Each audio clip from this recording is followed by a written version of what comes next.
to yours. Yeah, big on Shakespeare as well. Yes, I've been yes. up. I've been hoping to do. A, oh no! Don't fucking call now. Actually, I'm just about to start the meeting. Yeah, if that's okay. Yeah.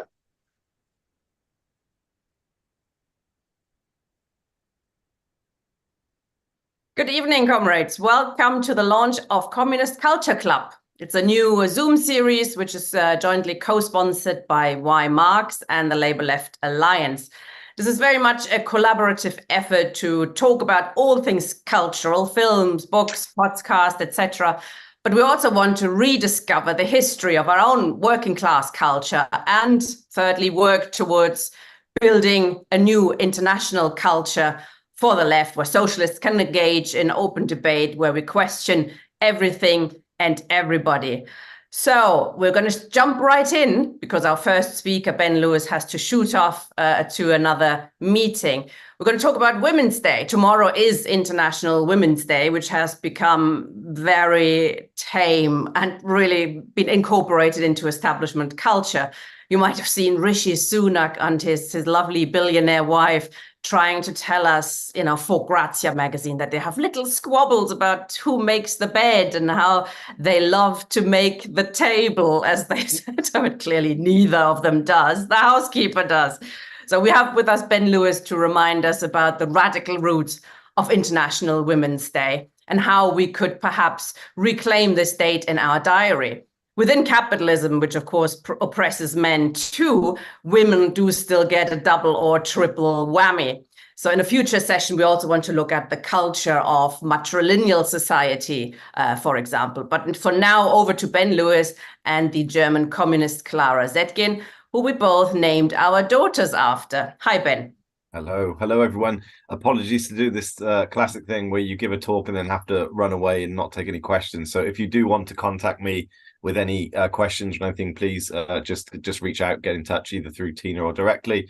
I want to title this very brief overview of International Women's Day with Our Day. Our Day was the title of a report written by Clara Zetkin in the pages of her bi-monthly Marxist women's magazine, Die Gleichheit, Equality, on March the 29th, 1911. It was a report of the first demonstrations of International Women's Day, Working Women's Day as it was back then.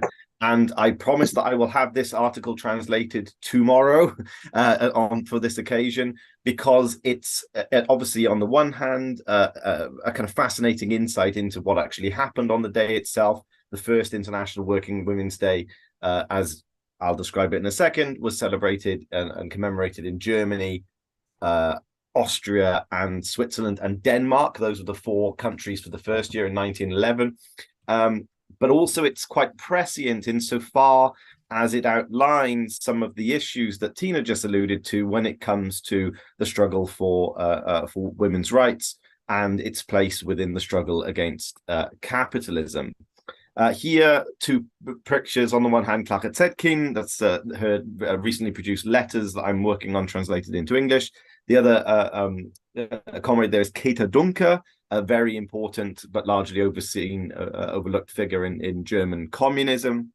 And they were the two main movers, motivators of emotion, presented to the second International Conference of Socialist Women in Copenhagen in 1910, where it was decided, following on from other developments in the workers' movement, not least the Socialist Party of America's National Women's Day, to dedicate a single day for a demonstration, for a celebration for women's suffrage. That was the main goal of the day itself.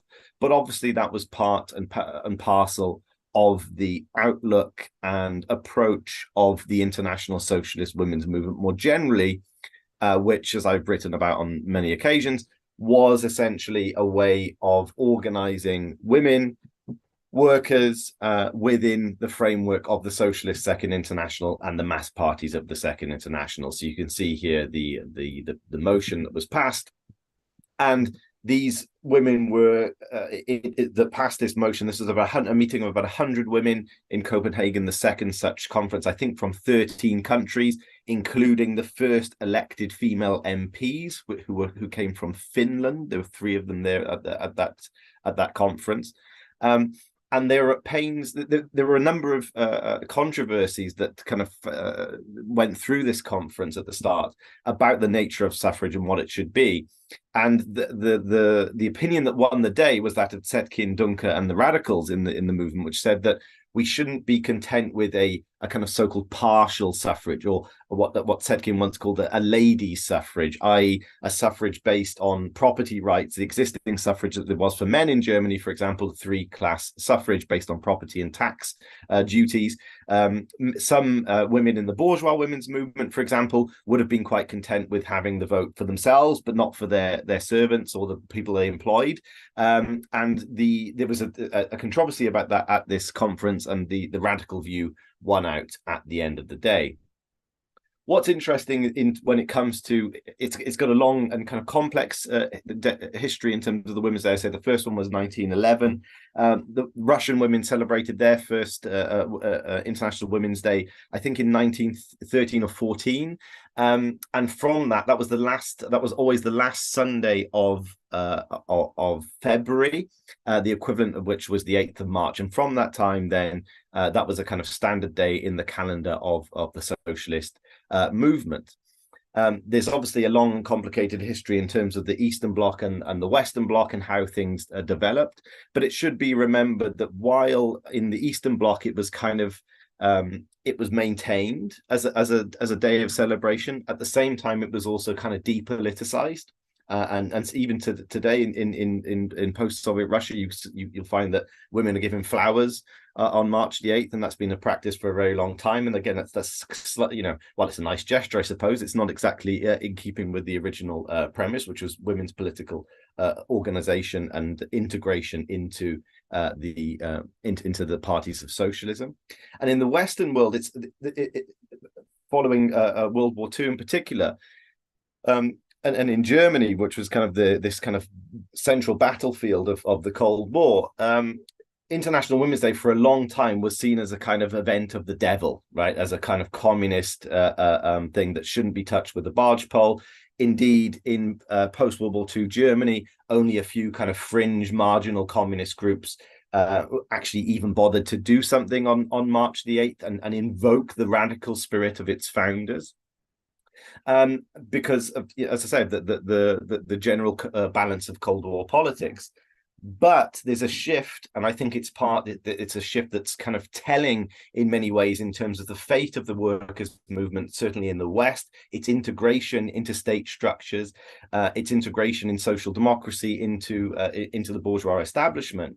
And really a kind of watershed moment in this is in the 1970s. I think it's 1974 where the United Nations actually officially designates this as a day of celebration of women. And that goes hand in hand, obviously, with a certain agenda, a certain depoliticization, and a certain dehistoricization, of course, that continues apace to this day. Tina mentioned the example of Rishi Sunak. I must admit, when it comes to International Women's Day, I tend to, well, partly because I'm asked to speak usually, so I'm quite busy, but I tend to shy away from the establishment media just because it kind of makes me feel quite ill about, to see how far things have degenerated over the course of the last 100 odd years. And I think that the point I would stress is that, from the very outset, this should be seen as and celebrated and viewed as our day. It is something that, for all the things that have gone wrong, and there are plenty of them, that things that we need to learn from, that we need to be slightly ashamed of, that we need to be to draw lessons from in the history of the socialist movement, it must be emphasized that women's rights, the expansion of women's rights, was to a large extent down to the success of this incredibly important international socialist women's movement that kind of set the pace and set the agenda of these questions at a time when things were even more difficult for women. And I always find it interesting that in the run up to March 8th, you have a few significant days. March 5th was the birth of Rosa Luxemburg. March 6th, by the way, is the day that certainly in Germany, they've calculated that that's the day in which, given the gender pay gap that exists at the moment, women work basically for free on average until March the 6th. So that's always a nice way of thinking about March the 8th and International Women's Day as well, and the controversies that still surround that. Like I say, tomorrow I will have a translation of the report of the first such International Women's Day held by the International Socialist Women's Movement. Here you can just see the call. This was the 6 days before the first demonstration in March 1911, and here, as I say, is the lead article, Unser Tag, our day. There's plenty more to be said about it, but I do have to rush off, so I apologize for that.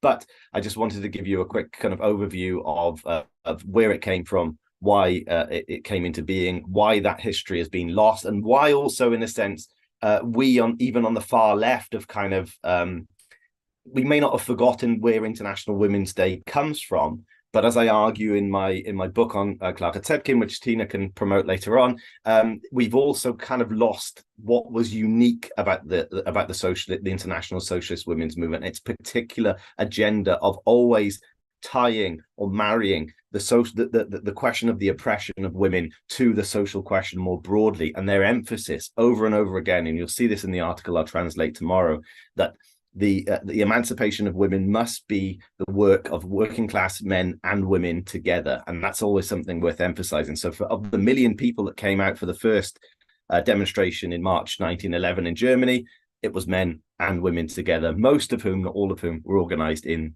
German social democracy. I shall leave it there. As I say, if you have any questions, please send them over, and apologies that I have to run off. Thank you very much, Ben. If you could stop sharing your screen, that'd be good. Thank you for coming along. I could speak with you for hours about that. Just one quick thing before you have to rush off, because it's also important to remember that she was not a feminist, was she, Clara Zetkin? Yeah, that's right. So that's you will see more about that in the article, and it's also in the book. So that's one of the controversies that again, we've kind of lost our own history, and in a sense we've allowed then this history to be appropriated by establishment feminism, the usual girl boss stuff you see nowadays, and that's a problem. But I think in terms of the left and our own history, we've lost what was unique about Zetkin and her approach to women's liberation, which I go into more detail in the book, and you'll see on my website tomorrow there'll be a translation of it of that first demonstration. I've put a very long link in the chat. I'm trying to find a shorter link to add to the Amazon where you can actually buy the book. But it's a great book. And they're saying where will it be translated? It's marxismtranslated.com. I'll put it up on there tomorrow. I'm sure we can circulate it or something. Yes, I'll put it in there. I'll send out an email tomorrow with all the links. Thanks very much for joining us. Thank you, Ben. Good luck. Take care. Good luck with your other meeting. Bye-bye. Thank you. Before we get to our next session, we do want to introduce this session, this series a little bit, which is a bi-weekly series. And you might wonder, there's genocide in Palestine, going towards World War III. There's a record number of people who can't pay their rent, and we talk about culture. Of course, and I know that everything is political, including culture. And, if you look for a definition of it, it really encompasses everything that we add to the natural state of the environment and to ourselves as human beings. And there's a nice quote from Karl Marx, who took culture quite seriously. And I'm just going to share that quickly here, which might inform comrades.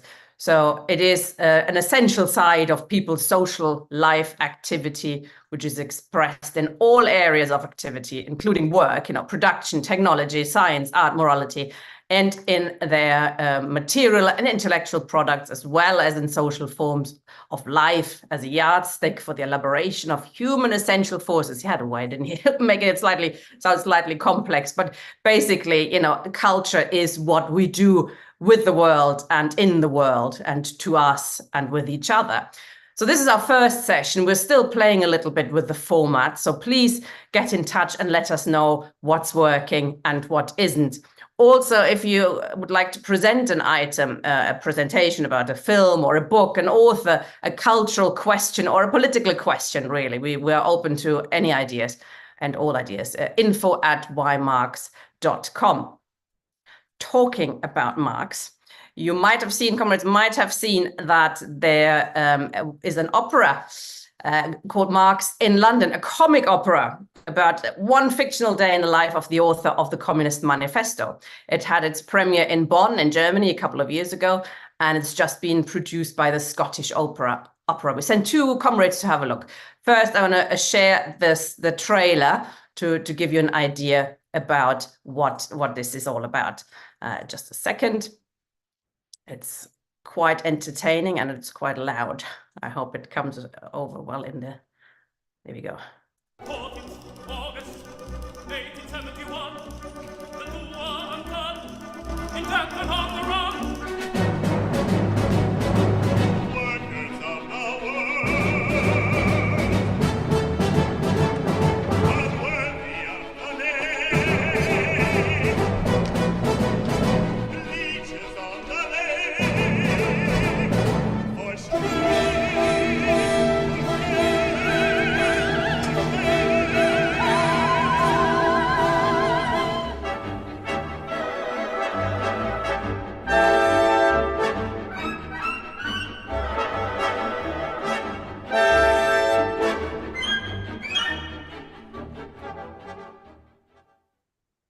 Lovely. Also had a touch of Monty Python about it. I'm joined by Tamdeen Byrne, who is an actor. You've actually worked with Jonathan Doven, who's written the opera. So a comic opera about Marx, does that work? Yeah, it really did for me. I thought it was great. I mean, opera itself in general is not something I've been particularly active in and going along to. And I didn't know about this form, comic opera, that way. I was in one of the examples of it that's similar to this, The Marriage of Figaro, Mozart, taken from a play, and although set in one day. That's seen as an influence on this show. But this began really, as you said, in Bonn. The director there, the opera, Jürgen Weber, he asked Jonathan Dove if he would be into writing ideally a comic opera about Marx for the 200th anniversary. And Jonathan went for it wholeheartedly. And this was produced in Bonn in 2018, but I mean, it's almost like a caricature, but the Germans didn't really, he says that it took them half an hour to realize it was a comedy. And that, sorry, Tina. But, No, German. yeah, but it was then, as a production, it was going to come to Scotland because they have a tie-in Scottish opera with this opera in Bonn. But COVID struck that, stopped that happening. And then they decided, post-COVID, to make a new production. And I think we've been very lucky with that because as a production, which you got a bit of a sense of that, the scale of it, the set of it, and the video projections and all of that, and the costumes and everything, it works wonderfully. And it does certainly have a sort of feel of Monty Python about it. It is quite farcical in many areas. So I thoroughly enjoyed it. Did you, Matthew? Yeah, I thought it was great. I think it was not originally also done in London for one show in 2018. It almost was a private thing, I think. And then I don't know about that. The thing is, it only actually did 5 nights. So it did 3 nights in Glasgow and 2 in Edinburgh. You know, so the thing is, it was very impressive.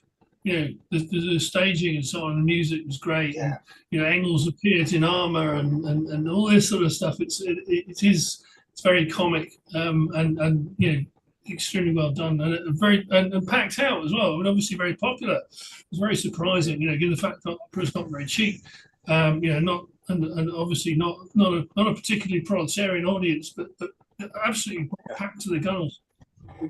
I know. Do we Well, know anything about Marx? I mean, is it more entertaining, or is it I mean, it really, I mean, from the off, there is a spy, you see, first of all, outside their house, Prussian spy, and then a young guy who is trying to find his origins of his family, and he's been told to go to this house.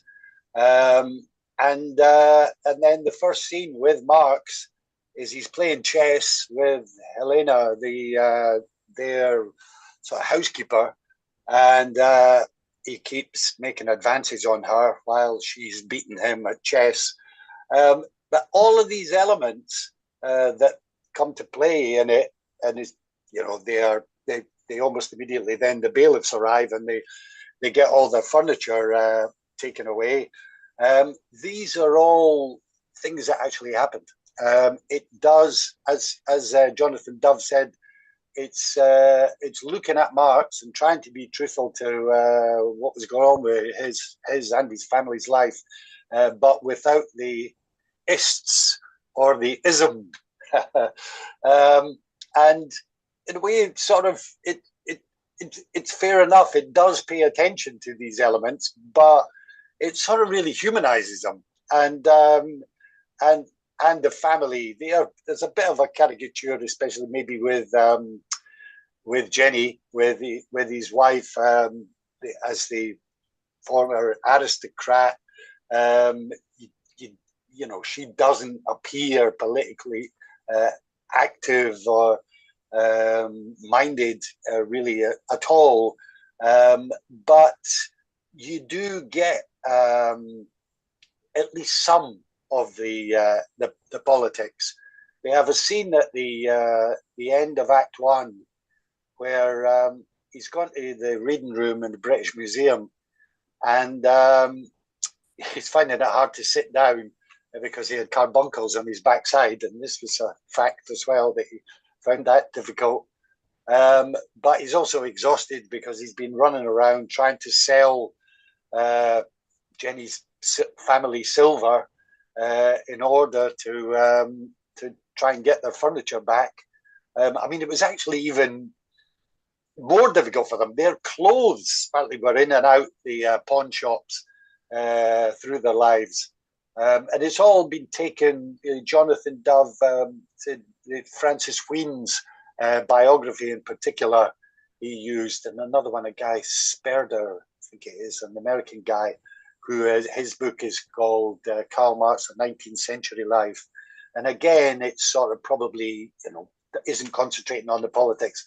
But when he falls asleep in the reading room, he starts dreaming of what he would hope is going to happen. And the chorus arrives, big style, and they are singing soon, soon.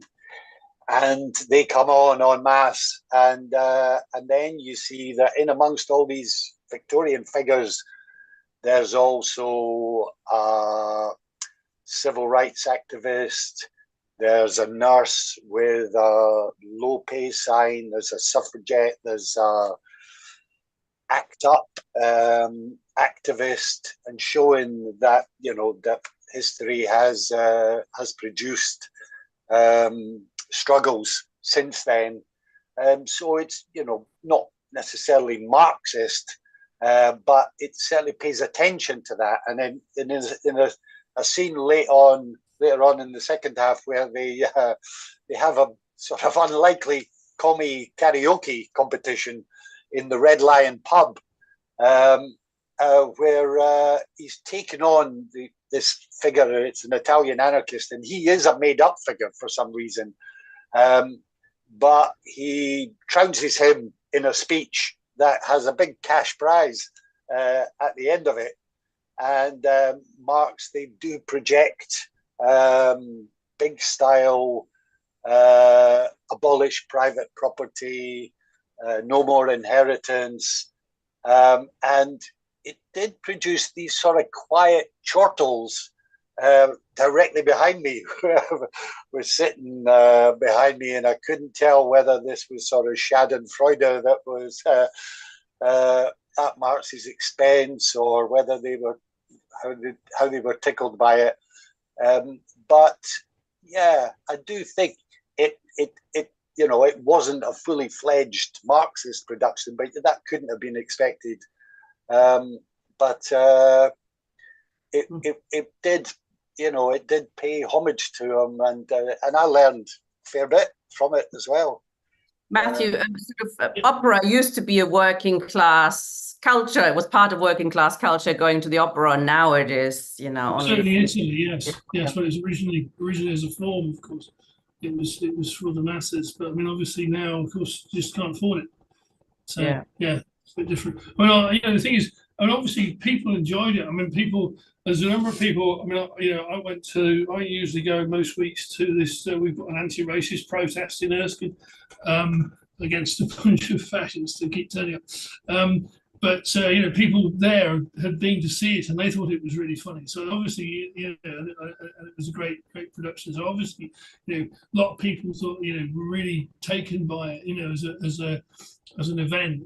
I mean, it does, as Tam says, take sort of bits and pieces of Marx's actual career.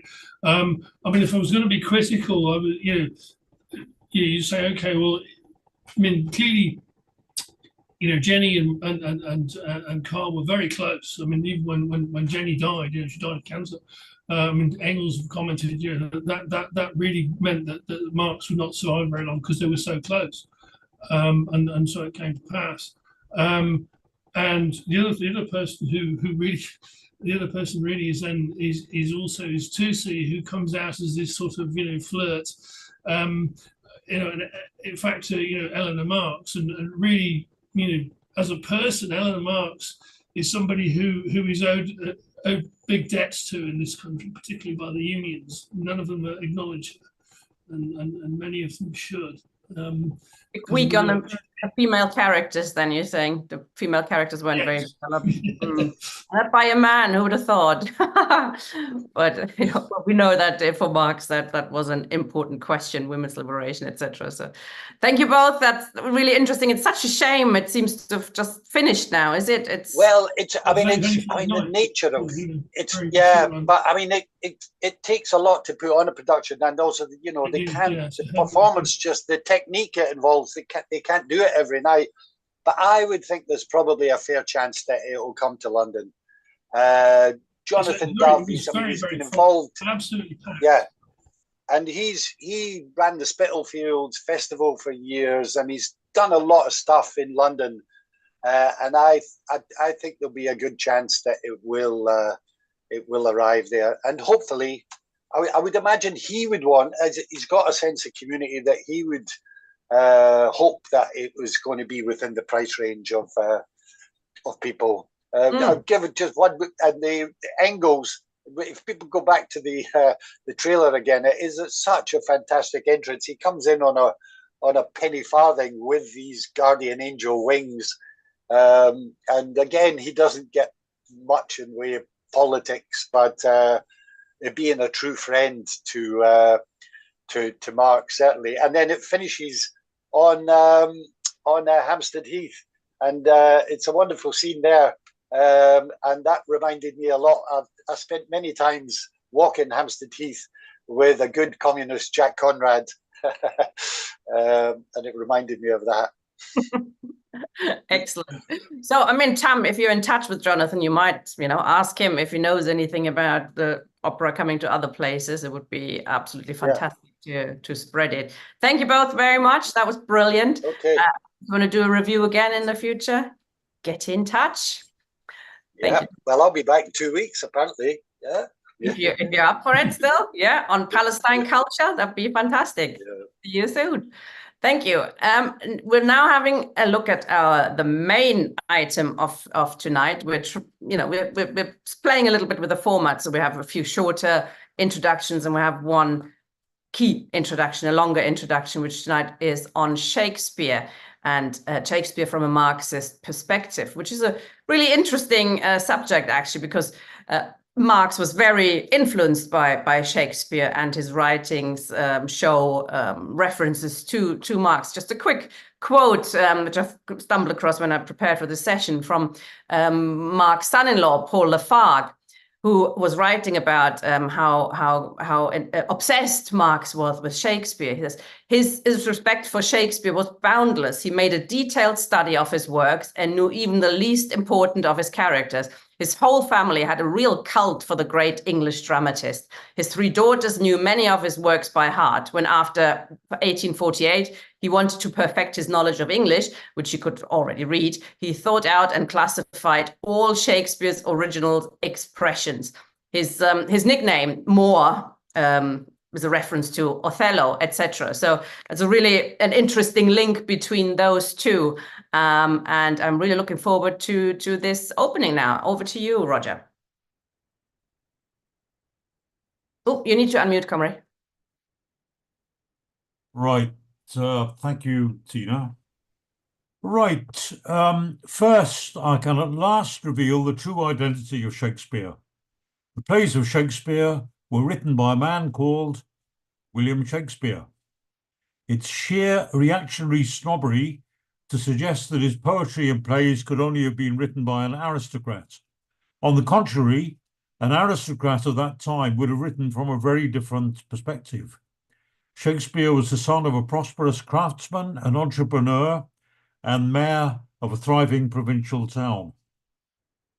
He has too often become, for generations of young people, an instrument of mental torture inflicted by Philistine examination boards via a compliant school brainwashing system.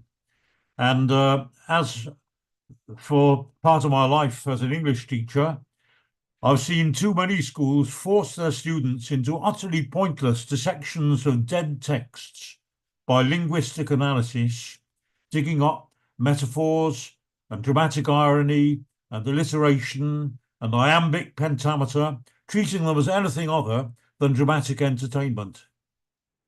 It's as if you evaluated Michelangelo frescoes in terms of the chemical composition of the paint. Plays are not meant to be read, let alone analysed, but first of all, performed. Now, Shakespeare was an actor and the manager of a theatre company. He deployed his talents to fit the needs of his time, and his very quality of empathy left him impervious to the demands of partisan allegiances.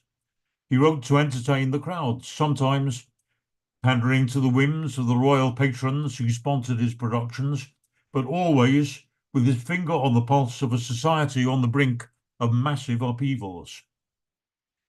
Everyone wants to claim Shakespeare as their own, as an advocate of the divine right of kings, or alternatively, as a champion of democratic human rights, as a secret Catholic subversive, or as a sycophant of the new Protestant ascendancy, as a conservative advocate of royal privilege, or as a forerunner of the coming parliamentarian uprising, as an upstart plebeian entrepreneur, or as a clandestine aristocratic courtier masquerading under a pseudonym. Now, we, for our part, will not cannibalise his memory. How much could the mayor of a provincial English town at the turn of the 17th century have in common with Marxism? Shakespeare was certainly not a pamphleteer. What he was a dramatist with an uncanny ability to penetrate deep into the mind of whatever character crossed his stage. And let's look at some examples. How else could he start with, for instance, the caricatured racial stereotypes of a miserly, vengeful Jewish moneylender, or of a hot-blooded black man manipulated into murdering his wife, and yet, at the same time, enter so utterly and completely into their psyche? Can Shakespeare really speak to us 400 years later as he did to his contemporaries? First of all, I'd say in his comedies, the answer is no, not really.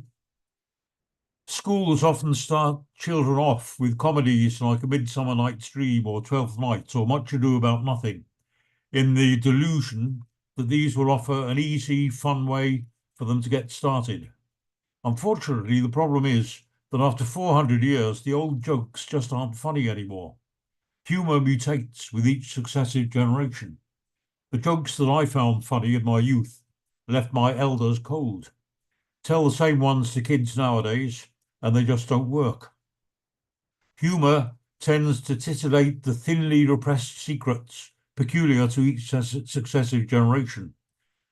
And for all the scintillating brilliance of Shakespeare's wordplay, these elaborate operettas of cross-dressing, mistaken identities, excruciating puns, and multiple marriages seem to us very distant, dated period pieces. Tragedy, on the other hand, strikes a chord throughout the ages.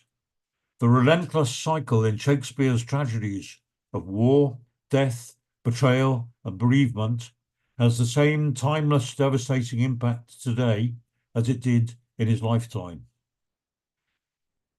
Let's focus first on one of Shakespeare's best-known plays, Macbeth.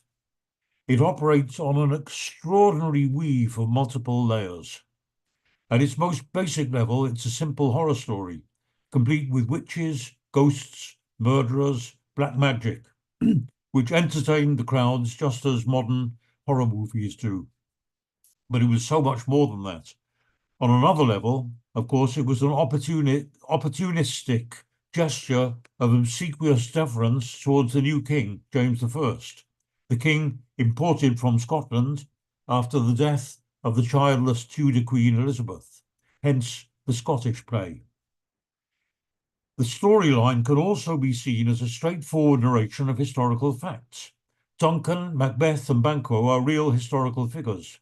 The battle referenced in the opening scene against what is called the Norwegians was one of several battles to resist the periodic incursions on Scottish territory by the Vikings. But it was also a deliberate falsification of history. Duncan was in reality just one of a succession of countless rival gangster warlords jockeying for power. He too had become king simply by killing his predecessor, just as he was killed in turn by Macbeth to take his throne. But the flattery and the deliberate deception doesn't stop there.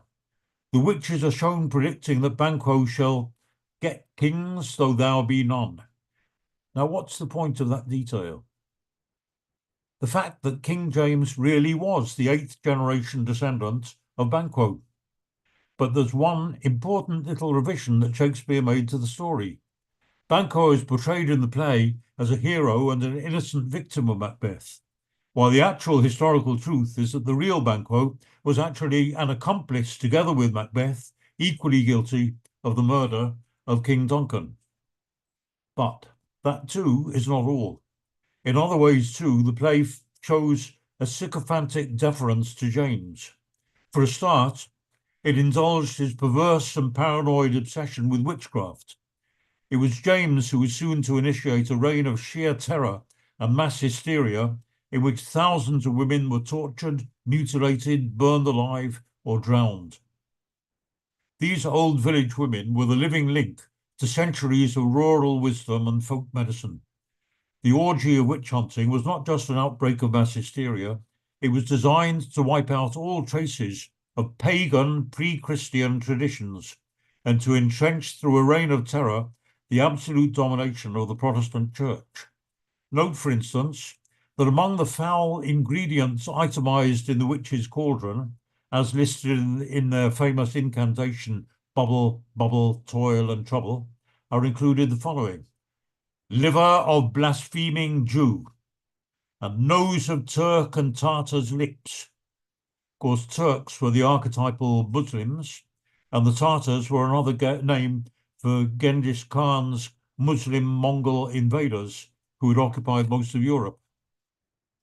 So they were symbols of rival religious cultures which had to be cursed, exorcised, and stamped out mercilessly. But on yet another level too, Shakespeare's plot was consciously crafted to suit the immediate political agenda of the ruling class. This was the crucial period of revolutionary conflict and transition and metamorphosis. British society was convulsed by the death agony of feudalism and the painful birth pangs of capitalism. The rise of the merchant class, the class into which Shakespeare was born, and let's repeat, very definitely not that of the Earl of Essex or any of the other aristocrats that some people have tried to shoehorn into Shakespeare's place. In ideological terms, this conflict was projected onto the religious plane, and perhaps the one single most dramatic event in this social transition, an alarming tremor anticipating the social earthquake to come, had taken place just months before the production of this play. Now that immediate shock, one which shook the establishment to its core and haunted it literally for centuries to come, an event which is still memorialized every year over 400 years later on Bonfire Night, was Guy Fawkes's Gunpowder Plot, which the previous year had literally almost blasted the entire state machine sky high. It was an audacious act of terror that had an impact comparable to that of 9/11 in modern times. If Catesby, Fawkes and their Catholic conspirators had succeeded in blowing up Parliament on 5th of November 1605, the day of its official royal opening, the entire state, King, Lords, Parliament and bureaucrats, would have been vaporized. So what does this have to do with Macbeth? The answer is absolutely everything. The reference is hammered home in almost every line of the play. How? By using a device, the significance of which may mean little to a modern audience, but whose impact to a contemporary audience would have been crystal clear. The constant theme throughout the play, the motif running through almost every other line, that of equivocation. It's a constant motif, saying one thing, meaning the opposite. Double talk. The opening words of the play are, "Fair is foul and foul is fair." The opening lines spoken by Macbeth when he first appears on stage are, "So foul and fair a day I have not seen." Every one of the witch's predictions has contradictory levels of meaning, a conclusion that Macbeth reaches only too late, tormenting himself with the awful realization that their tricks and deceptions and double talk have destroyed him. He says, "I begin to doubt the equivocation of the fiend that lies like truth." And later, "Be these juggling fiends no more believed, that palter with us in a double sense, that keep the word of promise to our ear and break it to our hope." There are constant variations on this theme on almost every page of the play, even the ghoulish scene of comic relief when the drunken porter stumbles onto the initial murder scene, jokes that drink is, as he puts it, an equivocator because it heightens sexual desire but dampens sexual performance. So, why this constant motif of equivocation? What on earth has this got to do with the contemporary context? What's the connection? It may seem obscure, but it will soon become relevant. It's this. The conspiracy behind the Gunpowder Plot was planned by a secret society of Catholics, the Society of Jesus, known as the Jesuits. Members of this cabal were at the time of Macbeth's first performance now on the run from state terror, and each of them carried with them a booklet of coded instructions from the Jesuits, a secret treatise on how to evade police interrogation.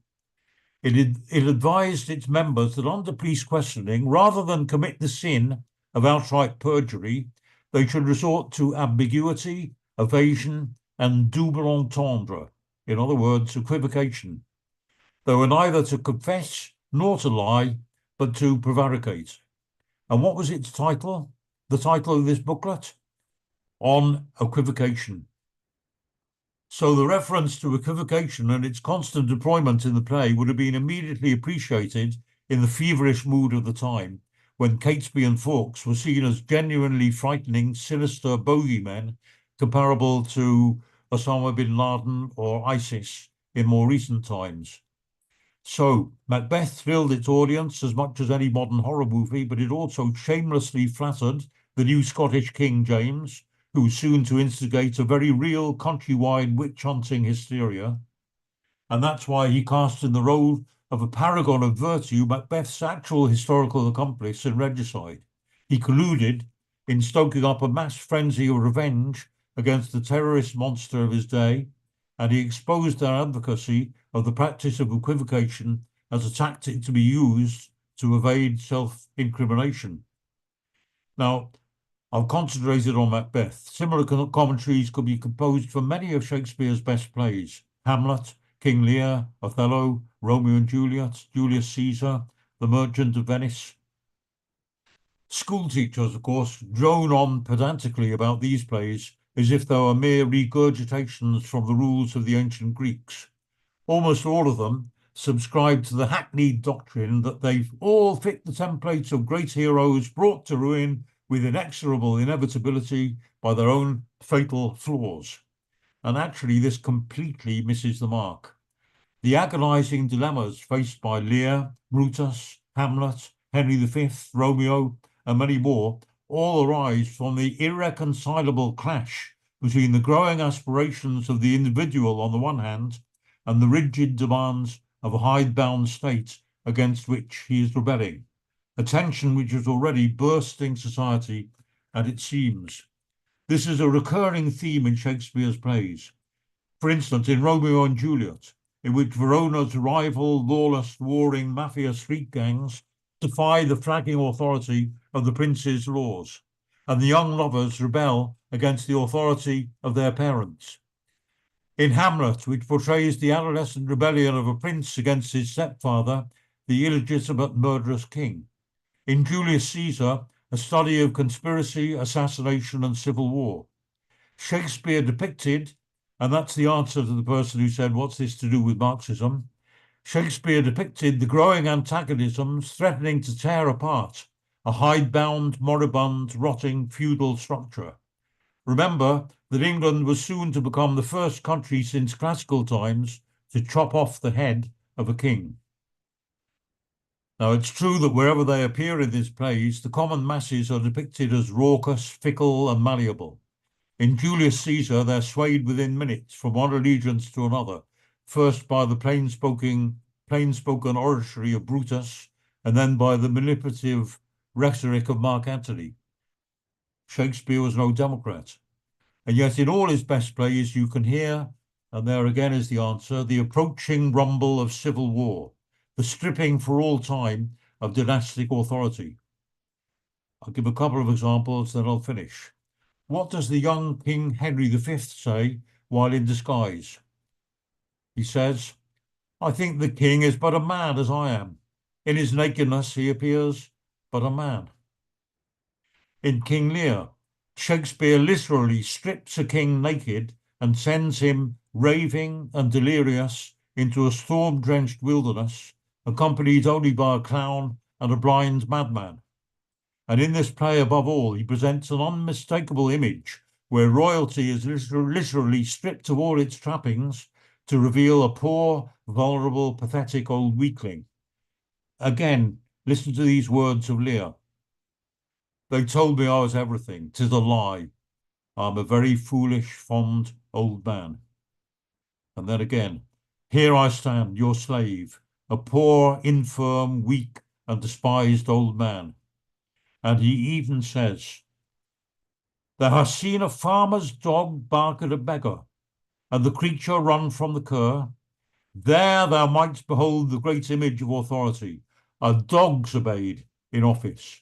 In other words, even a dog, if you give it the title, then ordinary, non-aristocratic mortals will fear and cringe before it. So these plays could not have been written either a century earlier or a century later. They could only have grown out of the soil of a society just one generation away from civil war. And they encompass all the poetry, passion, and intensity of a society on the brink of revolution. Right. Thanks, comrades. Thank you very much, Roger. There's been a bit of a hoo-ha in the in the chat. Comrades are taking exception to you dismissing his comedies. But a couple of comrades, Luke, I'm going to bring him in quickly. So we'll probably discuss this now rather than wait till later. I think that might work better. And Ian, I think, as well. make some points on this. So Luke, if you could start your camera and your video, sorry, your microphone, and I can bring you in straight away. Okay. Hold on, I'll add you. Hi, Luke. Go on. Hello, good evening. Hi. I didn't expect this. I'm a little bit unprepared, but I'll do my best. Thank you, Roger, for the presentation.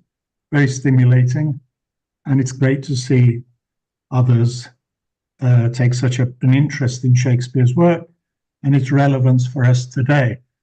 I must say, though, I was a bit disappointed by the rather casual dismissal of the wonderful comedies and their profound relevance to issues of gender, above all today, and patriarchy.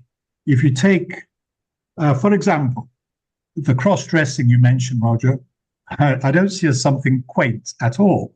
I see it as an incredibly innovative device, way ahead of its time, for exploring the boundaries of gender. And we see this very clearly in Twelfth Night with Viola and Olivia, and the incredible confusion that arises in gender relations because of the cross-dressing. Of course, the cross-dressing is on one level, it's a merely practical device, because we had boy act in Shakespeare's theatre, women were not allowed to take part. And Shakespeare got round this, if you like, by the device of cross-dressing. But at the same time, cross-dressing gives him the opportunity to explore what it means to be a stereotypical woman, and the freedom, the empowerment which a woman acquires when she's dressed as a man and acquires another voice. You see this particularly with Rosalind. Rosalind in As You Like It is a massive role for females.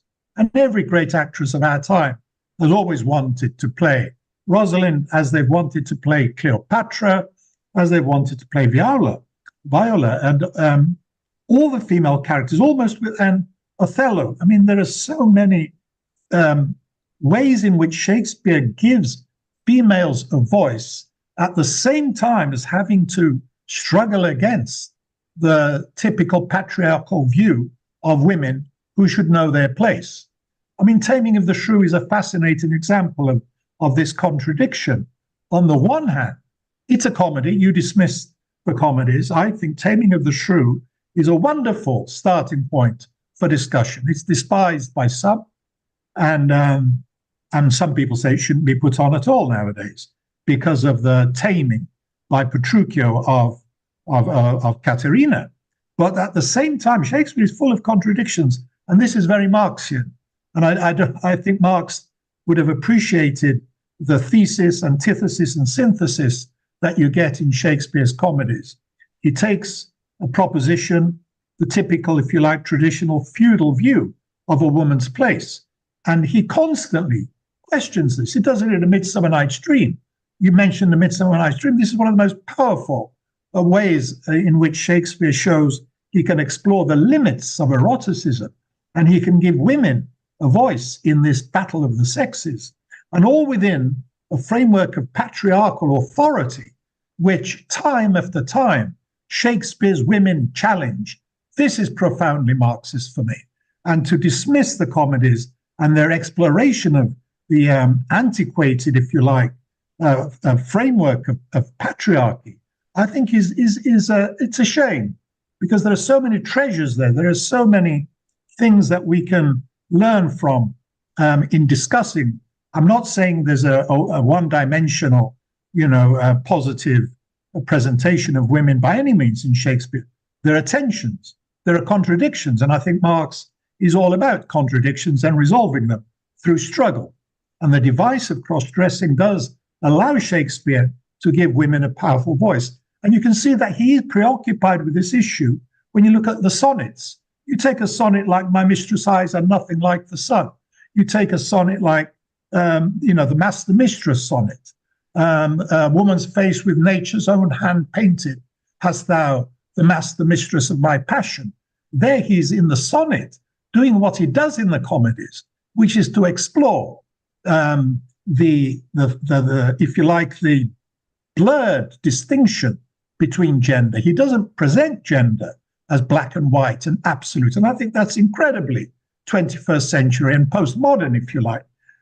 So if we look at the sonnets and what he does there with the young, fair youth, and we look at the comedies at the same time, we can see a line of connection. And it's about exploring the end of an old feudal order and the rise of a new middle class where roles in society are being redefined, constrained largely through developments in the economy and shifting social classes. And again, can I just mention, well, I've said enough for the time being. I'd also like to come back to the rather unquestioning dismissal of the authorship question, which I would have expected a Marxist to have a more critical approach toward. It's a very misguided view from what I'm a skeptic, and I'm not an aristocrat. I'm a left-winger, and I think, on the contrary, the traditional view of the authorship is a reactionary view, which reinforces the establishment perception of Shakespeare, who does not challenge the current structures of power. Whereas those who question the traditional story, you often find, are exploring far deeper into class distinctions in Shakespeare through the conflict between the aristocracy, the middle classes, and ordinary working people. I think I've said enough, but thank you, Roger, for the presentation. Thank you very much, Luke. I mean, we want this series to be, where we question each other very much. So you're very welcome also to prepare another session if you fancy, where you present a different point of view. We put you a little bit on the spot there. So if you want another, fantastic. I'll get in touch with you. I've got your email now. Thank you. Ian, you wanted to say something. Firstly, thank you, Roger Silverman. I wish you taught me Shakespeare. It was brilliant. I thoroughly enjoyed it. I had the great good fortune, despite going to a crappy London Comprehensive, it had a really good drama department. And we regularly used to go out to watch Shakespeare plays at the Open Air Theatre in London. This was before the Globe had been built. And one of my drama teachers, who happened to be a communist, said, Shakespeare is ours. He wrote for ordinary working people. He didn't write for people who spoke like this and make grand gestures and strange kind of intonation. They were just all. And when subsequently the Globe Theatre was built, with the help of a communist, by the way, Sam Wanamaker was kicked out of the USA because of the McCarthyite witch hunt. Came to Britain and was able to get a living, like so many actors who were driven out of the United States. His great love of Shakespeare and his in a sense his gratitude for Britain providing him with a home was a guiding force behind the development of the Globe Theatre. And I still recommend to anybody to go and watch Shakespeare at the Globe, because you get a feel for what it might have been like. I've sat there stood there, because I like going in the groundlings, where you just pay a nominal fee to, and you stand through the performance, but you can boo and you can hiss and you and that kind of stuff. So the other thing was, I too also happen to love the comedies. I find, though, that the problem is that the directors often murder the comedy, and of course it's down to the skill of the director as much as anything else. But there's also quite a lot of comedy, even in the tragedies, because of course Shakespeare used comedy for relief along the way. The famous one, and it's one, sadly, which is often cut out by contemporary directors, because it's almost as if they're frightened to put the comedy in, as if we're too stupid to understand it, or something like this. Can I say something about this? Yeah, in a minute. Let me finish. Yeah, okay, of course. Yeah, shut your face. And in the gravedigger scene, for example, in Hamlet, there's a little line which I quite like. He said, Hamlet asked the gravedigger, "How long may a man lie in his grave ere he rot And the gravedigger replies, "Oh, in faith, if he be not rotten before he die, as we have a good many pocky courses now a days that will scarce hold the line in." Oh, and then he goes on to say, he will last some 8 years or 9 years. This was a direct reference to syphilis, which was quite widespread in Shakespeare's time, and the audience would have fell about, because the idea of you catch the pox and your nose rots off and all this kind of stuff was a generalized feature.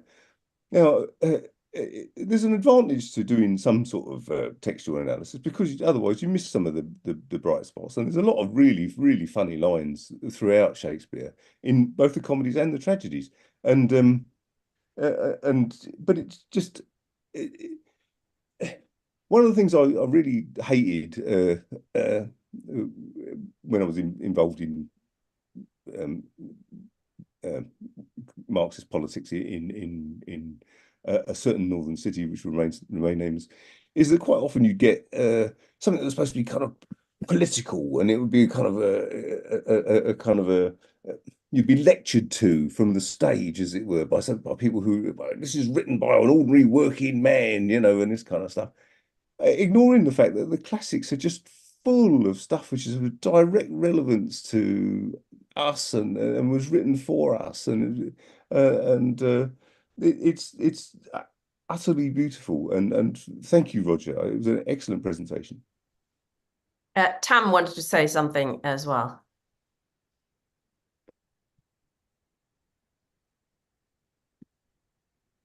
Hi. Shut the door, please, Mark. I can't get to unmute. There we are.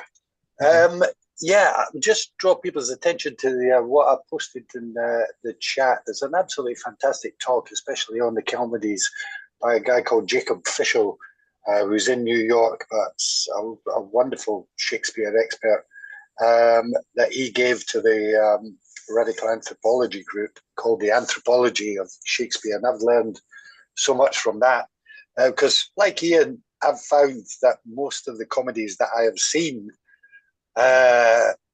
just didn't hit the mark, and were sort of, it made it understandable what Roger was saying. But I just wanted to draw attention as well to what I've discovered about Shakespeare and his influence in Gaza. There's a wonderful Gaza monologue called From Gaza to Shakespeare. It starts off, "Help me, my friend, how can you be present? After more than 500 years, you jump before my eyes with every image and every cry.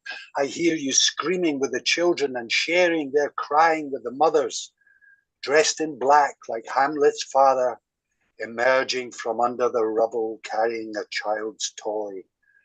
If you go to the Gaza monologue site, you'll find all that. And Rifat Alaria, who was assassinated in December, on YouTube, there's a whole range of his lectures on Shakespeare to his students in Gaza, who he encouraged them to learn English and to study Shakespeare.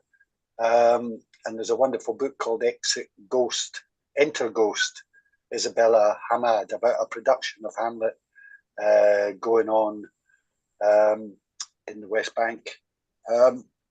And I was hoping that we were going to have, there was going to be a Shakespeare celebration on his birthday, April the 23rd, where all this would be raised in where it all started, before the Globe, where Ian was talking about, in Shoreditch. I was a member of the Shakespeare in Shoreditch Society, and on the 400th anniversary to the day when it moved from the theatre to the Globe, we did a production written by an amazing actor who played Mercutio in Zeffirelli's Romeo and Juliet, John McEnery. That he wrote a play about a production of Tamburlaine being rehearsed, and the bailiff's at the door, so they have to give up. And I was in this production. We did it. It was between Christmas and New Year, late 90s, and we then marched from Shoreditch to the Globe with two wooden beams represented what they took from there. And we marched through the city. You know, between Christmas and New Year, the whole place is dead. But we had two oxen taking these down through the city, and Mark Rylance was waiting for us at the Globe to celebrate that. That was an extraordinary event. Yeah, I'll leave it at that. But this is great. Yes, great chat. Thank you, Tam. Roger, do you want to reply to? Oh, I think Luke wanted to say something briefly. In addition. Well, there's so much we could say, and I don't want to monopolize. The previous speaker just mentioned Mark Rylance.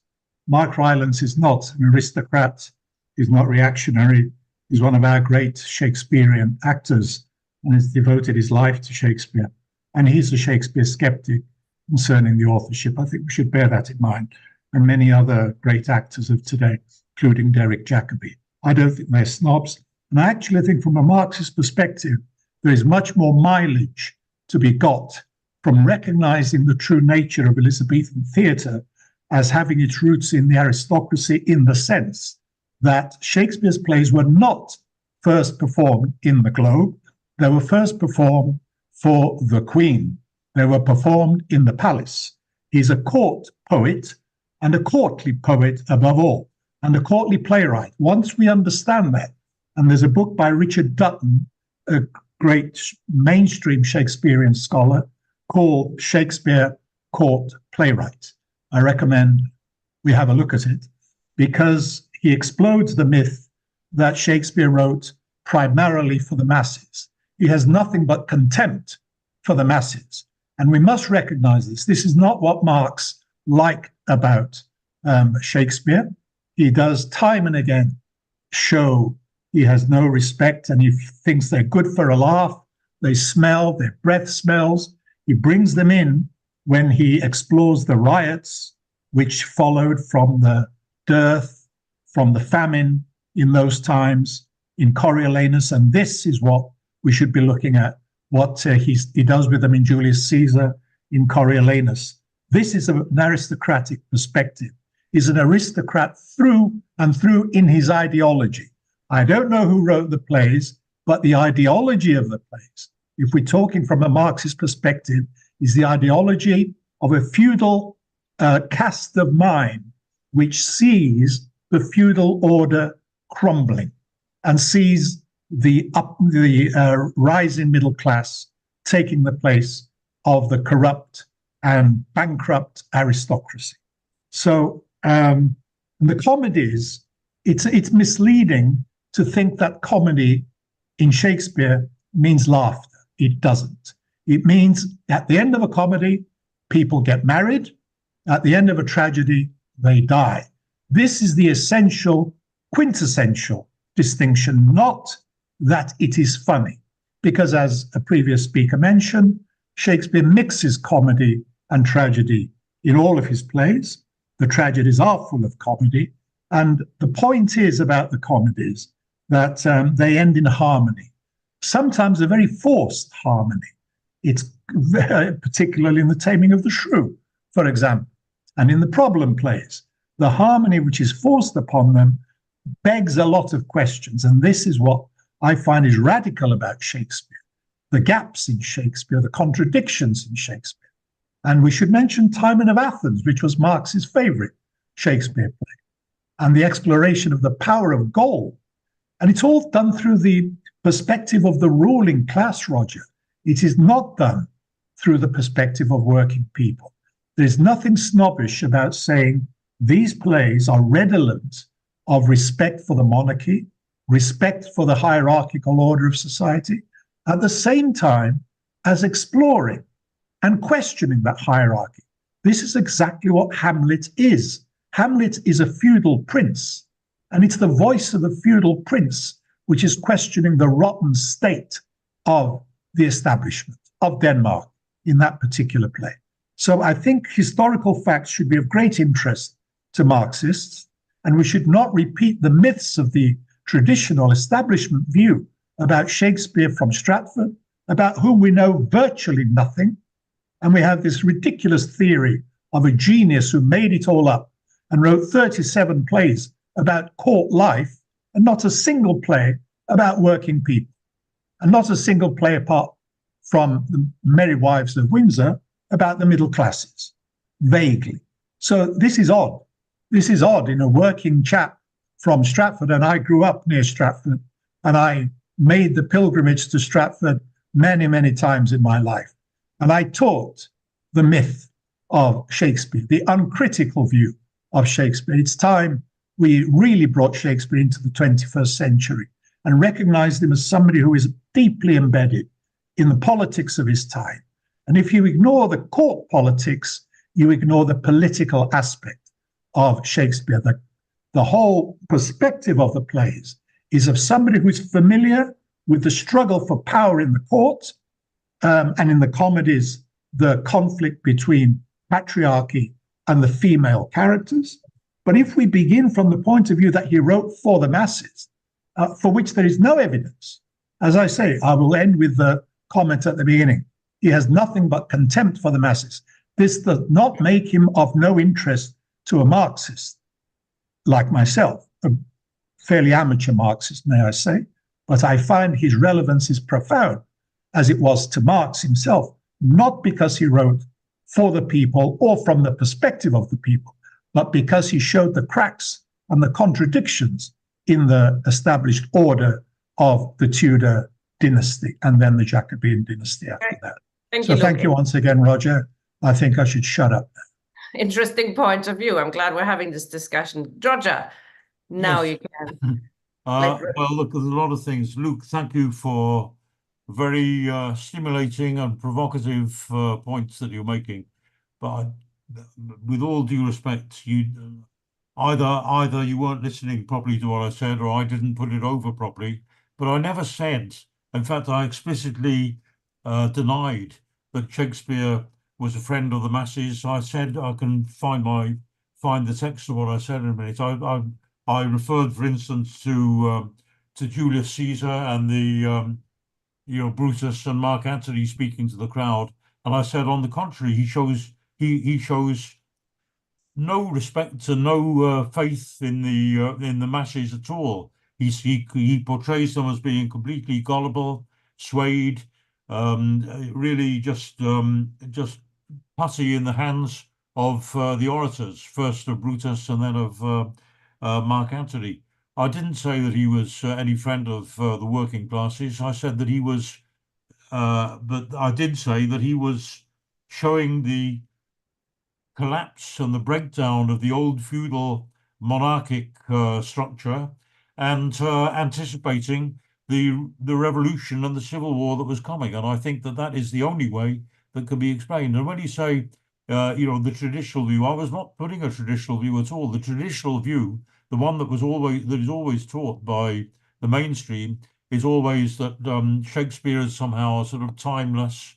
And as I think I quoted again at the beginning, the idea of Greek tragedy, that all he's doing is showing heroes, great people with one single fatal flaw which undermines them. And I was saying it's nothing to do with that. It's absolutely not.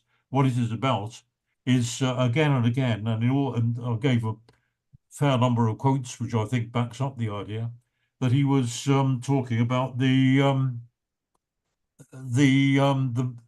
complete collapse of the old monarchical structure and hierarchy, and anticipating the revolution that was coming and the civil war, which doesn't mean that he had faith in the working class, but it does mean that he was anticipating and again, that's why the question of authorship comes in, because the traditional idea all that I've heard of what people who say, oh, it wasn't Shakespeare couldn't have done that, he was he couldn't have had the education, he was too much from a middle class background, only an aristocrat would have known, would have been familiar with Latin and all the history and so on.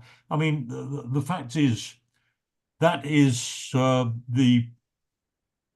that idea comes from the prejudices of people who do not understand the significance of Shakespeare's play in terms of his finger on the pulse of the coming bourgeois revolution, the coming civil war, and the breakup of feudal society.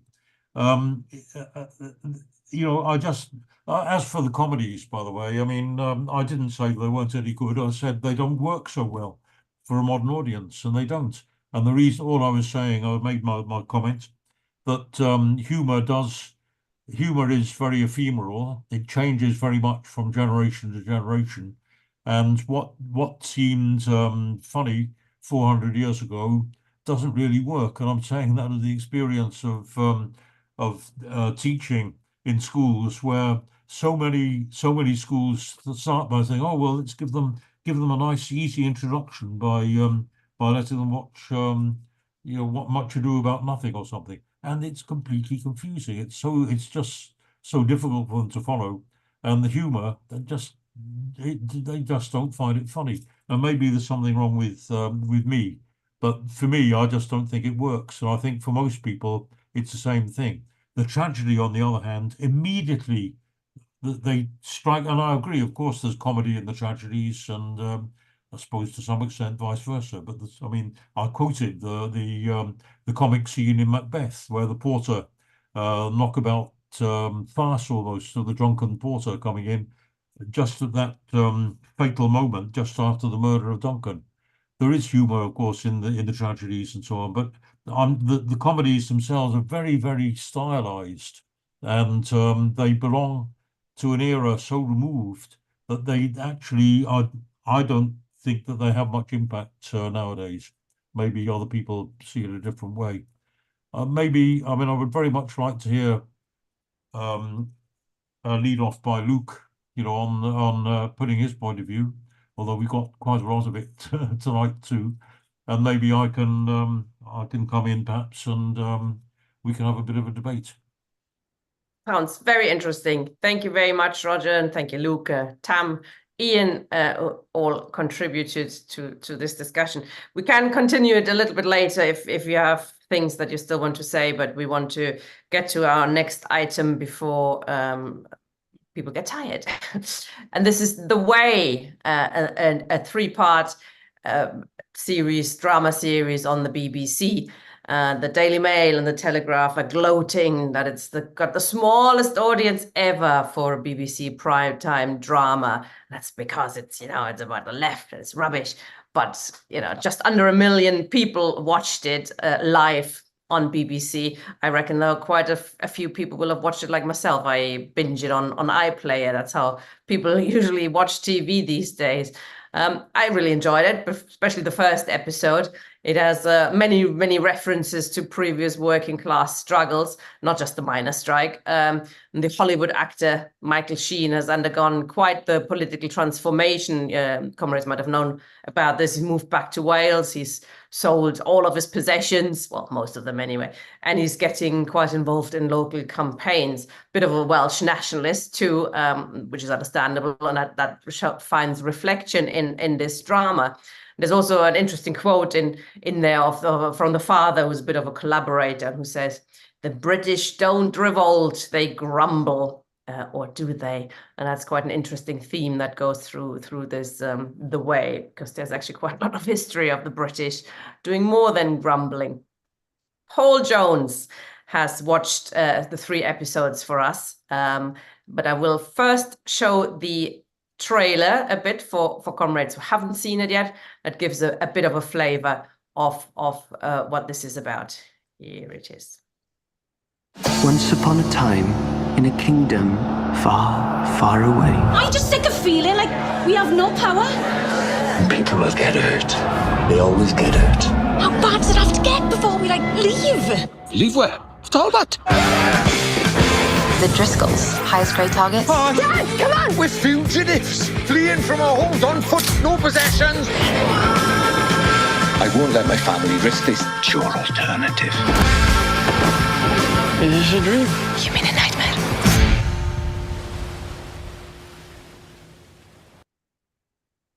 Paul Jones then, he's got problems with his camera, so we're just going to hear from him. You've rewatched it again. Is it required watching for Marxists?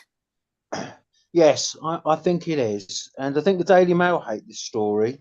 because it tells the tale of this Port Talbot uprising in the near future in a kind of imaginative and accessible way, and that reflects, contemporary fracture point. It's a story about people coming together because they have to, even despite issues within families and within communities, and there's references throughout to us having to learn to talk to each other, and that's reflected in the family and within some of the meetings that discuss the strike action, and how they're going to take on the what they fear is the closing down of the steelworks in Port Talbot. I think it's also interesting that we've got a program on television that uses the language of the labour movement, of socialism, something that wouldn't have been so out of place in the 1970s. Things like Play for Today, and this is something that's quite rare now. So I imagine it did give a few people a few sleepless nights. And as you said, like the director, Michael Sheen, I think is a native of Port Talbot. Probably you could describe him as a kind of Welsh Republican socialist. Is set in the near future, as I said, and it's has aspects of kind of magical realism interwoven with strong themes of that were very recognizable: social and industrial decline. I think actually the Daily Mail posed 697,000 views directly, as opposed to 2.3 million for Celebrity Big Brother. But as you said, iPlayer is one issue. But I do think we need to accept that we live in a depoliticized moment, and that's kind of reflected in the way there's lots of reference points to lots of references to we just want everything to get back to as they were, and and like a nostalgia for a time when people cared about us, which I thought was interesting. I mean, the story starts with one of the workers in the steelworks being falling into the furnace and being burnt alive.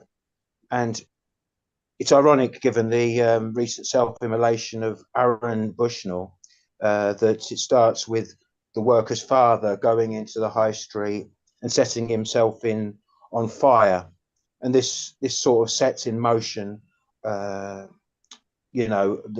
story as it unravels. With one of the chief characters, Jeff Driscoll, and it follows the Driscoll family. He's a trade union steward, and he's the father of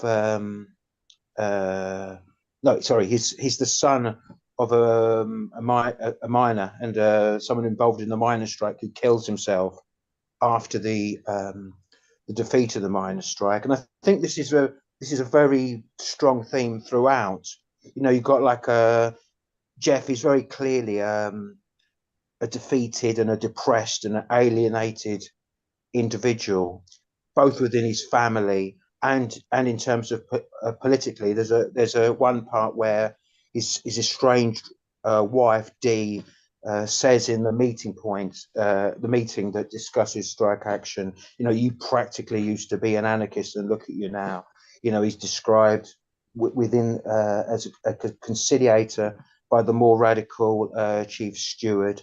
Owen, the chief character, who's his son, notes you don't do anything, and it kind of highlights his kind of decaying role as a union activist and as a father. You're seeing, and I think this is probably themes that are very recognizable to people who've come out of deindustrialization and who've lived across the last 4 decades. Another very interesting theme is like different aspects of mythology that are interwoven, and there's lots of like stuff that reflects a Sheen's kind of Welsh nationalism. There's like this, he grabs hold of this sword, and which is chucked into the sea at the end, and it's kind of evokes kind of pan-Celtic Arthurian legend. Equally, there's lots of other sort of subtle reference points throughout. I don't know if you've noticed the Red Star Chinese takeaway, and there's an argument at a kid's birthday party where Dee faces off with one of her neighbours who pays homage to Thatcher, enabling her to buy her council house while she's talking about we need to do something because our children have got no future. So these kind of arguments that take place in working class communities is kind of given an airing throughout.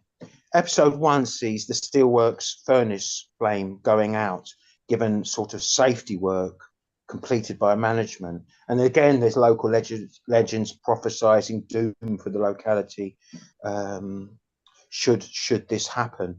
And this is something that is explored throughout.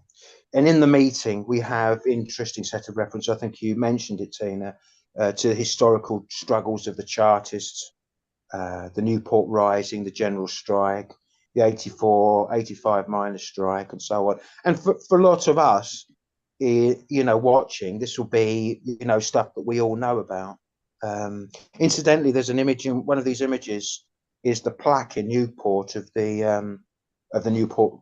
Right, that's the one actually, which I think was criminally destroyed by local authority. It's a historic emblem. I think this happened about a few years ago. But anyway, we see, a successful strike ballot, and a kickoff takes place with an intersection of blockade, strike action, and self-organisation featuring.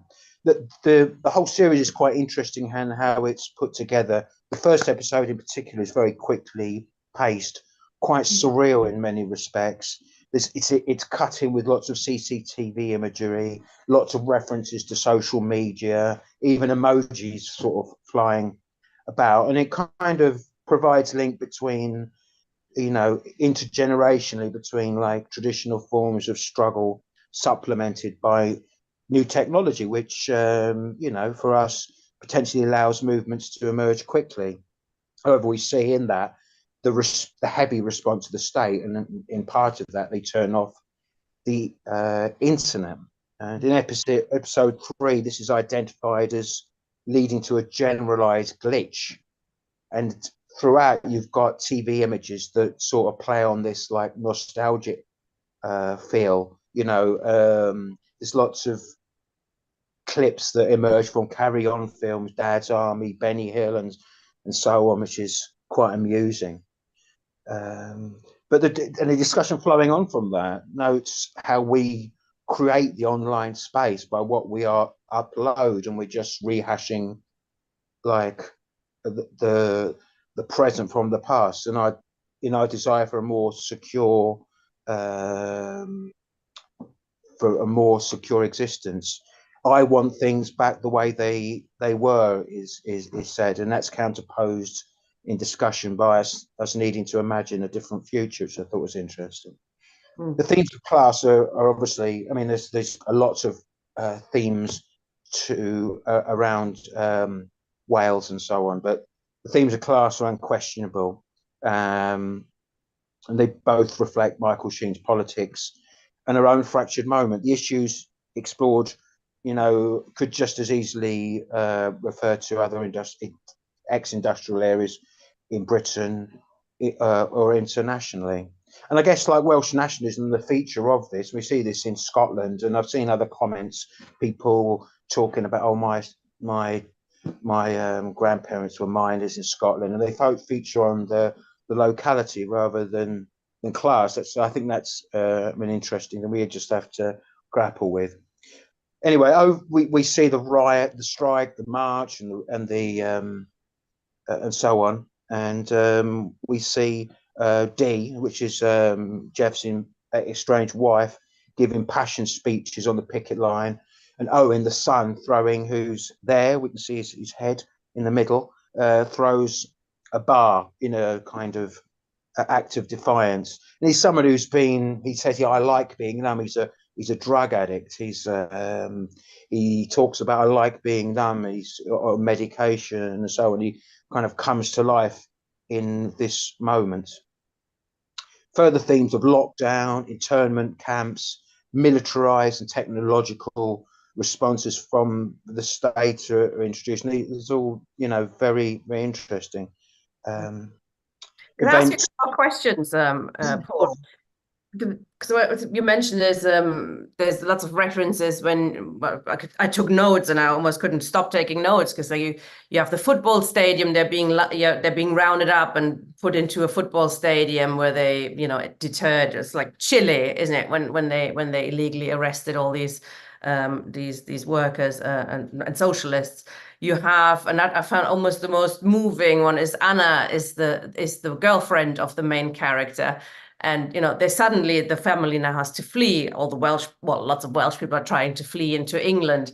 And they're like, I can't believe we're refugees, but we're just normal people. And she says, you know, this is going on everywhere in the world. You know, there's so many refugees and now you're one of them. I thought that was very moving, you know, that how quickly things can turn around for normal people who suddenly become refugees. Yes, of course. It's quite interesting. Anna's in the pub at one point, and she's the only one who could go to the bar because she's Polish. You know, you know, and they as Welsh people can't have to keep their mouth shut. And there's one point where the son Rhys talks about they're in a corner shop and he says diolch, which is I think thank you in Welsh, which gives the game away. I mean, some of it, you know, it's there are some laboured points. You know, it's you know, and we could all be critical of you know we're spoon fed some of the themes, but it's very interesting and it weaves in lots and lots and lots of information, issues, and kind of, you know, you've got Freemasons, you've got Dee's anglicised sister who lives with a very posh upper middle class family of you know, and they escape to the south coast, and there's the makeshift refugee camp Newport Talbot, and the introduction of a character, the Welsh catcher, which I struggled with that bit a bit. It was a bit in between Doctor Who and the Mighty Boosh, you know. But you've got this character, an ex-Iraq War mercenary, pragmatically just following orders. He was actually Welsh, as it turns out, isn't he? He's Welsh, of course, you know, which is interesting in of itself. But there's also reference points to the state being worried about copycat uprising. And then, of course, there's this thing about the Red Monk. And it's all kind of mythology in creation. And I think we should think about this. You know, I mean, in the past, the Labour movement, you know, had adjuncts of drama groups and all the rest of it who created stories that reflected working class subjectivity and so on. But of course, then you've got, and I'll finish soon. It's just I don't want to. I'm sure most people have seen the play, but we can explore some of these themes. But while crossing the channel, you know, it's very evokes the experience, as you said, of refugees coming into England, and we've got these people trying to get out. The boat begins to sink and take on water, and Jeff, it has this kind of moment of transcendence in a sense. He's made peace with his kind of dead father, and this antagonism, political and personal antagonism between them, which is I think really interesting, is kind of resolved, as it is with the rest of his family. And you know, at the beginning, he's a conciliator. He describes a scab at one point. He said, "I've never felt so connected," and he's talking about his family. But I mean, this goes beyond that. His kind of consciousness is being raised in that moment. You notice, by the way, that they don't say scabs; they say outside labour, which I thought was interesting. No.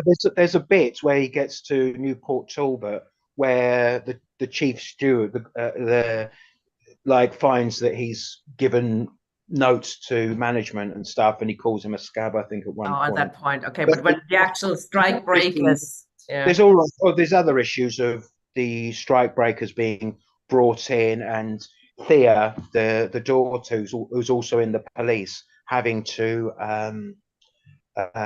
face off against her family, and that's an interesting, dilemma for her. And the only way she can resolve that is through, doing a Thelma and Louise thing, getting hold of the police van and taking them off to the south coast.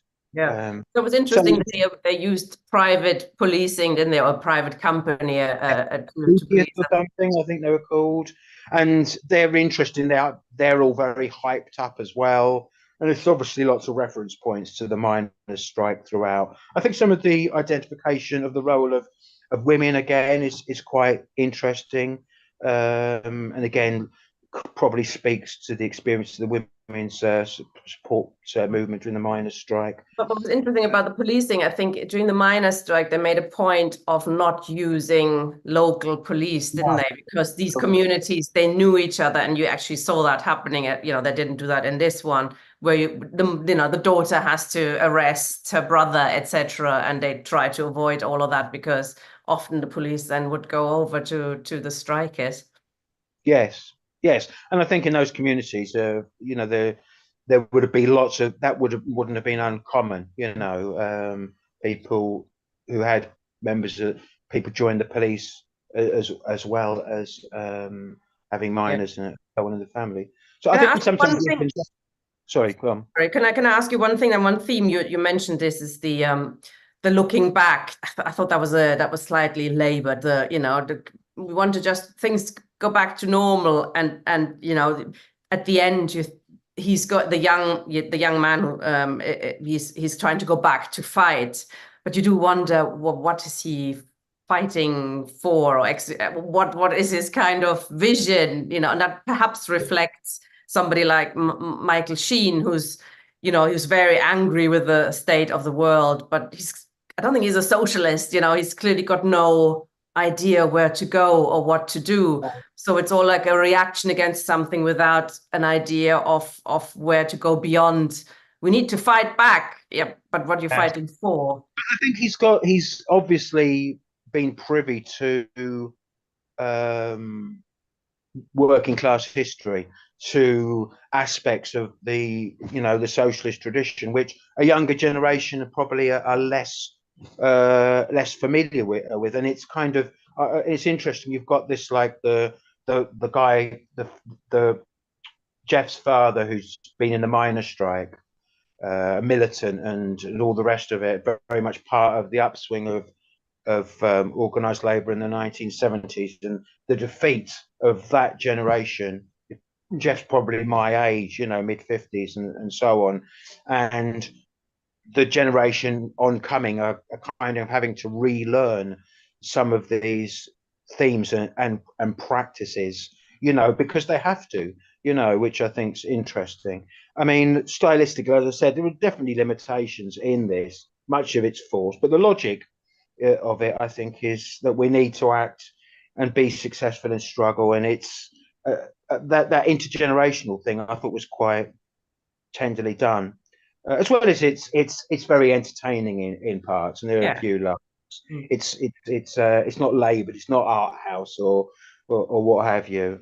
No. And there's references to getting out of Hell Island, which I thought was interesting. If anybody would like to come in actually and ask a question or make a contribution on this subject or any of the subjects we've discussed tonight, please click raise hand, which is at the bottom of your screen, and I'll bring you in. Paul, you've got your hand up, Paul Fleurs, but I think that's possibly a mistake. If you do want to speak, you have to allow me to make you into a panelist.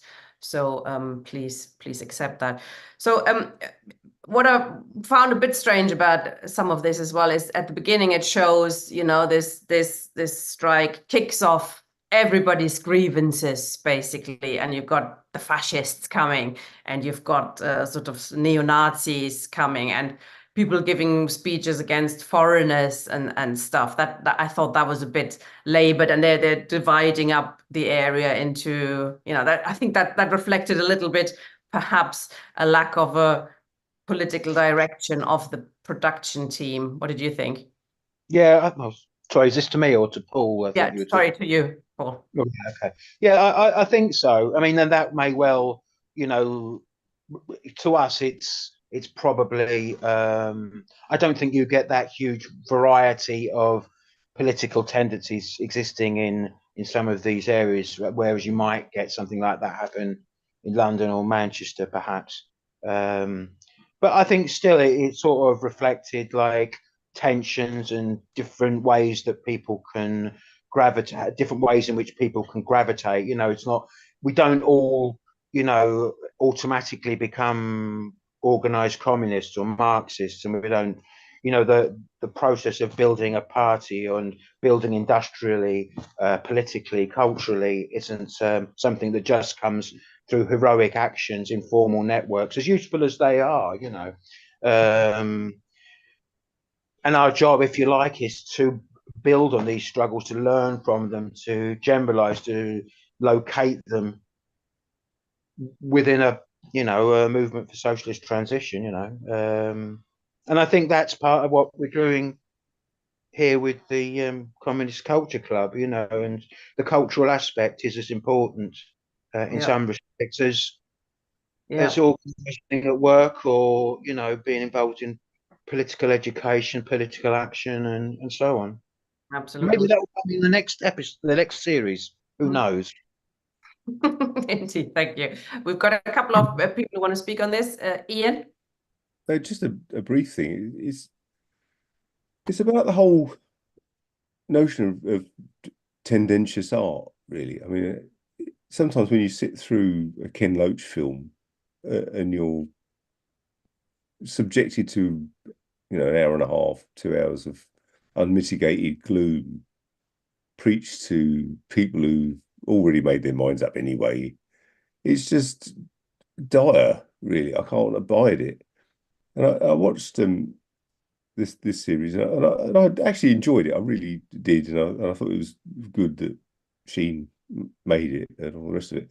But it's always a problem, isn't it, when you're trying to get something across politically using art, that sometimes it can fail because people just switch off completely. And yet, on the other hand, it can be a sort of a real spark in a way. I mean, at the simplest level, the drama about the postmasters travail, most of it, has really kind of stirred people up, and people could, people have known for ages that these poor people were treated mercilessly by the post office, and now all of a sudden, even politicians have to take notice. And from that point of view, art can be brilliant in terms of giving a voice that wasn't there.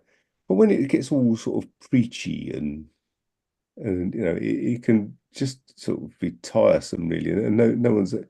That's why, in a way, I'd much prefer looking at the classics and Shakespeare, because they engage with things which go across the centuries, really. They remain fundamentally human concerns.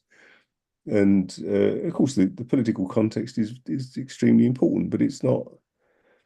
But that's different from agitprop type stuff. And the funny thing is that when you look at the Russian Revolution and the Bolsheviks and prolet cult, for example, prolet cult started off with fairly admirable intentions of bringing culture to working people who wouldn't have otherwise had an opportunity. So sticking a cinema on a train, for example, and taking it out some remote area was a wonderful thing to do. But of course, what you end up with if it's not about men in grubby shirts toiling and and overcoming things and whatever, then it's somehow not working class art. That's the sort of thing that irritates me beyond belief, I suppose. Not that there haven't been some good stuff. I mean, but it's that Yeah.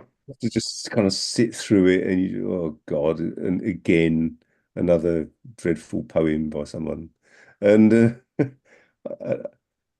was a little bit of that in the series, wasn't there? Something a little bit tendentious about the whole thing, but notwithstanding it, I thought it was an excellent series. So you're doing introduction on Ken Loach films, yeah? Or Ken? I'd rather stick pins in my eyes. Whoa, gosh. In solidarity with Ken Loach. So there's been some great Ken Loach films. Kes is great because it's not very it's actually not overtly political. Kes is a wonderful film. Matthew. Yeah, I mean, I think also something like Leeds United, you know, the TV stuff that Loach and Tony Garnett did was brilliant, absolutely brilliant. I think the interesting that it seems, you know, coming out of this thing the way, which unfortunately I haven't seen, is actually that loss. There's a loss of experience. When you go back to the miners' strike, I mean, I was in Coventry during the miners' strike. All the people I've fought the miners' strike with, for a year on the street, had all been through Saltley Gate. You know, had all been, and there was that tradition, militant trade unionism. I mean, you know, the people had been on strikes. You had a cadre of shop stewards who knew what it was to lead a strike, you know, and in many cases succeeded strikes, you know, throughout the whole, you know, 20, 30 years. And you had that sort of, you know, that experience. And now, of course, you go back to the strikes we've just been through. You can see it's completely gone. It's completely gone. There isn't that experience, unfortunately, you know. And there isn't also. I mean, the other thing, of course, is that that whole period, you know, going through from the 50s really through the 60s, 70s, 80s, is it actually nourished the left, because the left itself, in terms of its cadre and its organisations, is of course organically linked to the movement of the working class itself. I mean, however, you know, whatever political level and however imperfect and so on, we can make all these criticisms, but that exists, and the fact that there's now been, you know, these you know 20 years or a quarter of a century in which, you know, there's been barely any working class movement, you know, movement among the organised working class until very recently, you know, the occasional upsurge, really has taken out, you know, any kind of political, you know, the political understanding of people. You can see that also. There's enormous confusion, enormous political confusion, because actually, I mean, all that sort of activity and the existence of political organisations actually gives some political clarity, you know, even beyond purely the membership. You know, the fact that people are constantly putting out, you know, this view of the world, you know, from the left, that penetrates. And of course, the fact that hasn't happened is enormous confusion. So, I mean, even if you sort of go and see what, I mean, you know, what the far right say, I mean, it's all over the shop. Really is crazy stuff. And when they come out with, you know, we had fascists singing about Joe Hill the other week. You know, you said, bloody hell, what the hell are you about? But it's that, you know, it's that real confusion. And George Galloway spending his time cavorting with said fascists. And you can see that huge confusion that flows from that, you know, in lots of places, precisely because you haven't got tradition of the organised working class, and you haven't then therefore also got the left actually putting forward politics that penetrate into the wider working class.